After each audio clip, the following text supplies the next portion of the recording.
Aiki Show, where we give you inspiring career conversations. Today, we are having a conversation on passion and how to make money from your passion. And we are shooting from the studios of J Bizzle here in Tesano.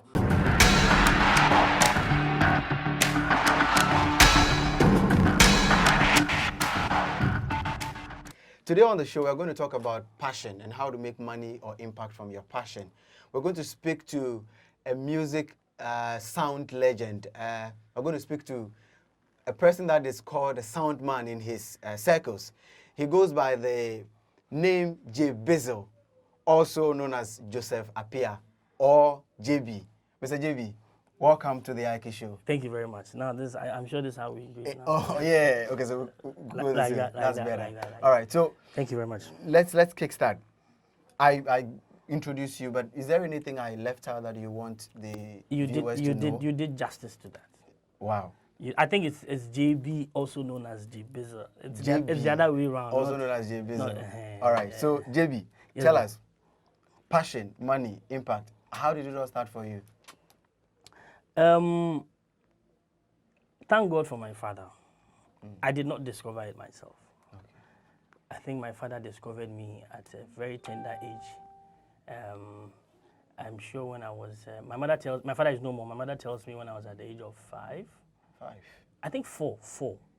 Okay. My mother tells me anytime we went to church, once I see the equipment, I see the music equipment, I'm like, even there's no music, I am off the roof. So once she puts me off, like I come down off from her back, and then I run straight into the musicians. And even when they are doing the praises, you find me in between the drummer's leg, and he's rocking the kick, and my legs are also there. I'm also rocking the.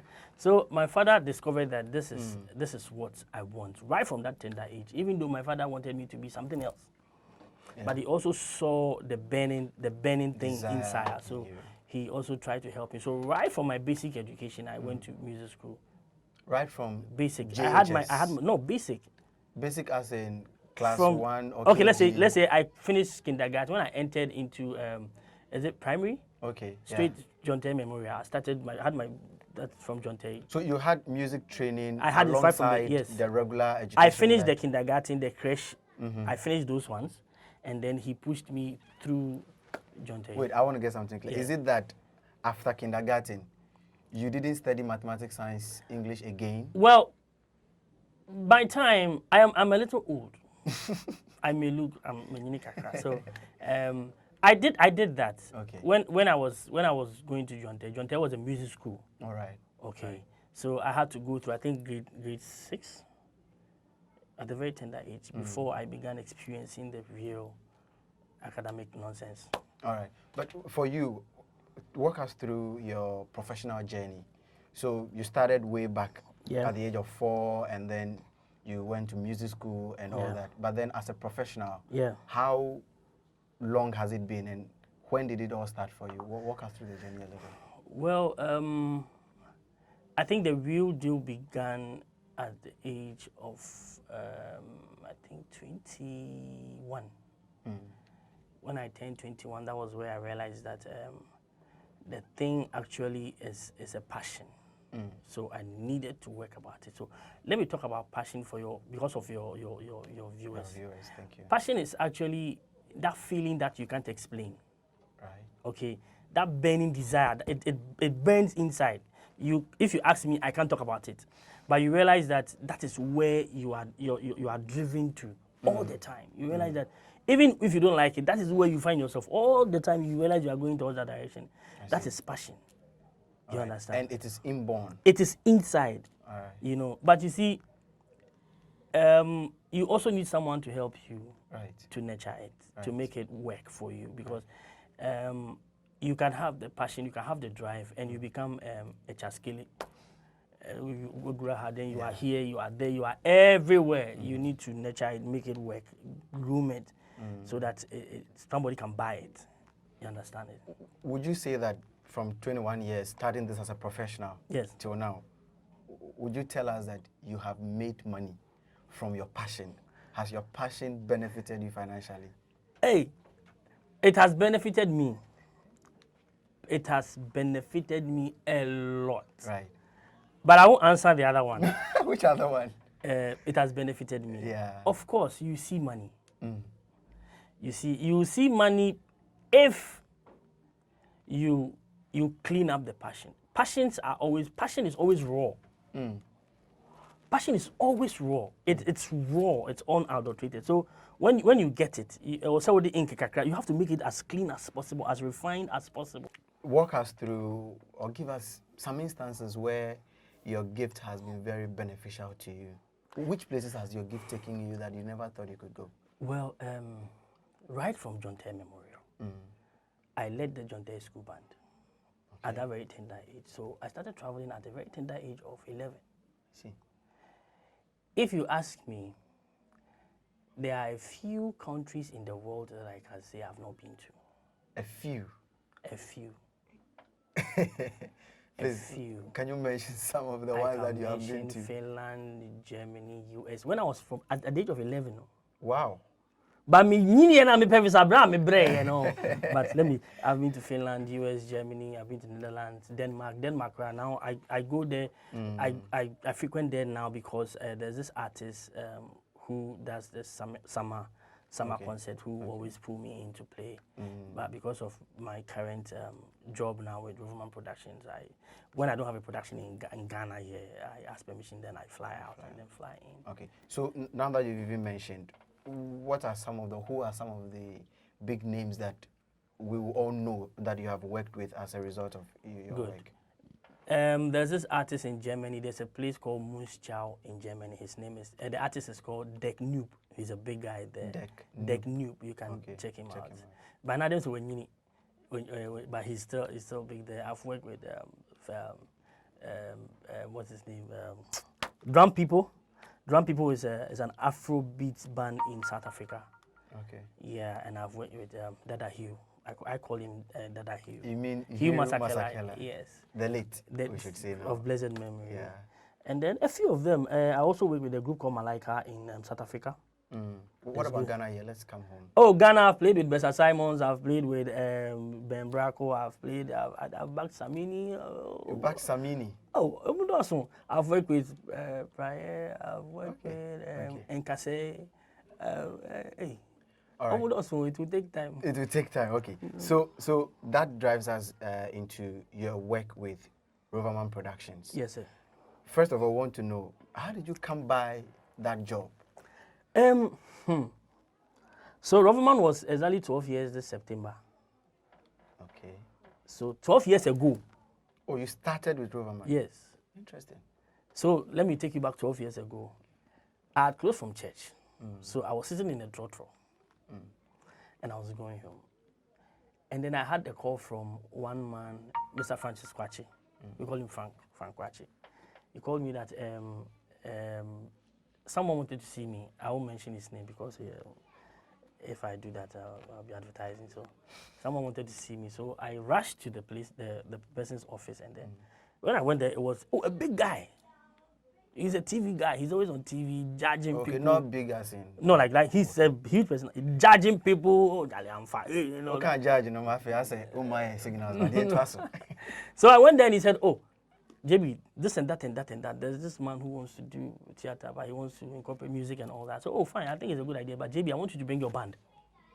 So I had a band that won. Net 2 did a competition. What's the title of the competition? Oh.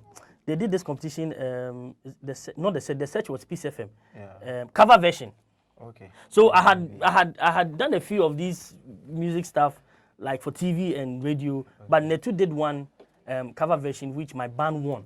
Okay. So the man asked me to bring my band. I brought my band, and then we played. That was the Justify. We played the Justify for the. It's like an audition. Audition, good. Great. So we played, and then the man was looking at me. I was busy playing and calling the shots and all that. And then he said, okay, fine, you are done. Pack and go. I said, just like that. He said, you here for me. So I think the next 2 days I was home and he called me. He said, come to my office. And I went back to his office. That is Uncle Ebo White? No. That big man who I got. You. Yes. So I went back to his office and then he said, JB, I think you are the strongest link in your band. And your guys are a little bit weak, so I want to work with you. And I'm like, I don't like the sound of that. Because if you are saying my band is weak, that makes me the leader weak. You can't tell me I'm strong and my band is weak because I'm the one leading them. And I don't like the situation whereby if they are weak, I am weak. You get it. But I didn't know where the whole thing was leading. Okay. So I just decided to keep mute. And then he said we should meet at ATTC. So I went there and there was Unclebo.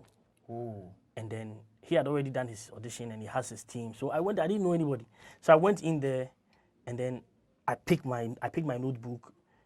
I love to write. Okay.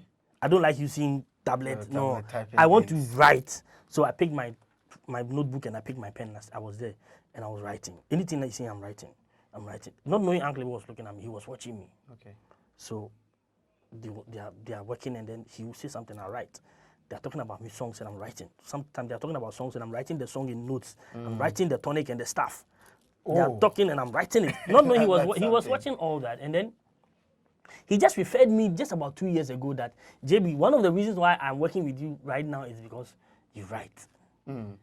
And I have kept the cue sheets from 12 years ago. Any cue sheet you ask me from any of Uncle Ebo's play, we've done over 40, close to 50 plays or something. Maybe I'm not good. I have every cue sheet now. So you've worked on every one of Uncle Every Ebo's play, plays. all the plays, if you ask for a cue sheet. Tell me, hard work, talent. Some people say that you need hard work in addition to talent. Do you think that talent can operate in and of itself without hard work? Which one works for you even? Hard work or talent? Talent alone cannot stand. Hard work alone too cannot stand.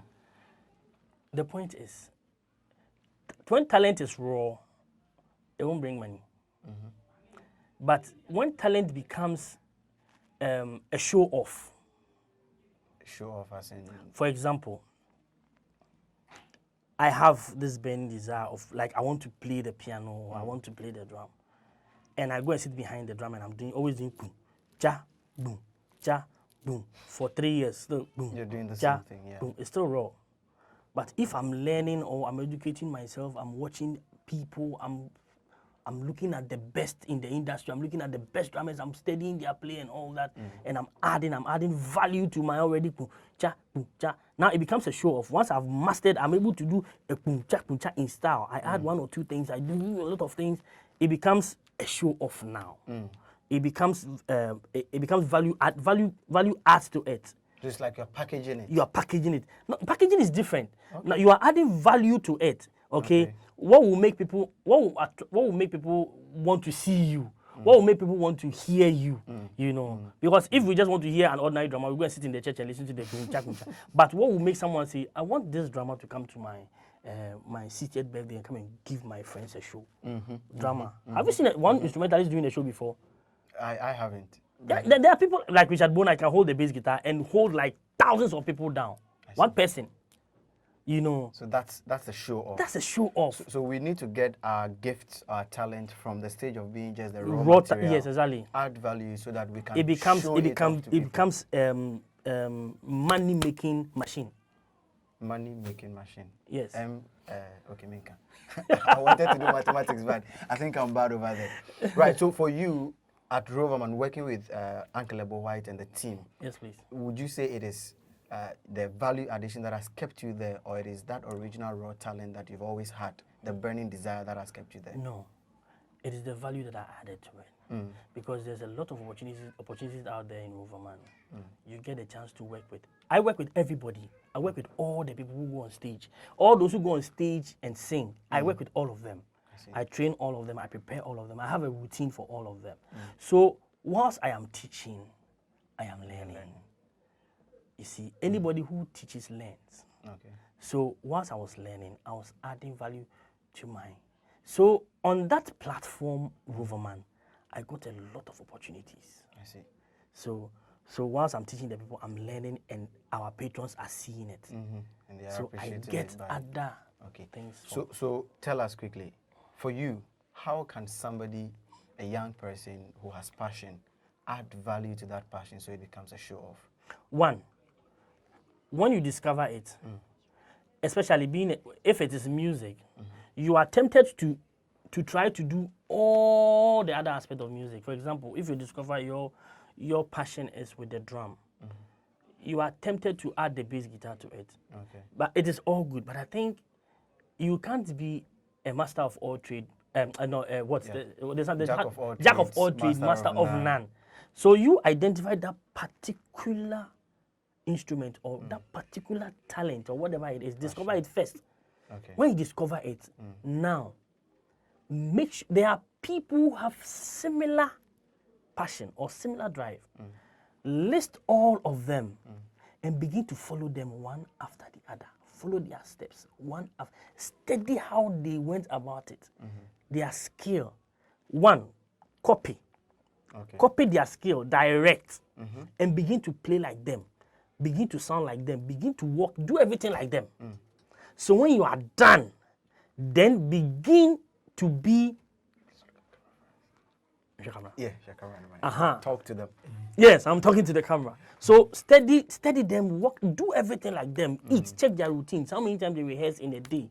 What they do in a day? What they eat? Their lifestyle. Pick everything. Now, when you are done, be very careful too. Else, when you are performing here, they will say it is, so and so will performing, but then you're not. Just because you have copied everything about him, you are sounding just like him. So when you are done copying all that, the next thing to do is that begin to build an identity for yourself. So discover, follow others, follow other people, learn their routine, copy them directly. After that, build your own identity. Okay. So that when you are playing somewhere, they say, okay, this is Efo. This is Mr. Santua playing here. Yeah. You get it? Yeah, That's I it. get it. Yeah. So 4 things. If we want to add value to our gifts or our talent, we should learn to, first of all, discover the talent, and then move on to look at other people who have the similar passion or similar talent. Who are already doing it and have made it. All right. Then Follow you copy them. from them. Exactly. And then you build your identity. You build your identity from that. Identity building. And these days, in the day of the social media, has social media added anything to your play, your work? And how do you think that social media can add to building that special identity for oneself? There are a lot of things on social media that are not really helping. Social media has helped me and has not helped me. It has helped me because I got linked to certain people through social media. Okay. And then there were other things too I learned from social media that I shouldn't have learned. Okay. Because they affected me. All right. Okay. So social media has done me good and bad. All right. Okay. If you ask me. Okay. I'm sure I got the question right. Maybe if I went off, so. I think that's enough. Okay. But for us, I think one of the most important things for this part of the show is we want to be able to find out how we can discover and hone that gift. Yeah. Right. And you've given us the 4 things that we can do: discover, follow others, copy from them, build your own identity. Yeah. On that note, this is the end of the first part of this interview. We're going to continue in another part of the interview, the second part of the interview. But meanwhile, do subscribe to the YouTube channel. Do follow us on all our social media platforms, Facebook, Instagram, LinkedIn, at The Aiki Show. And make sure you hit the notification button so that you can get notified when we post our videos. My name is Efo Koku Mauto. Today, we're talking about passion and how to make money from it.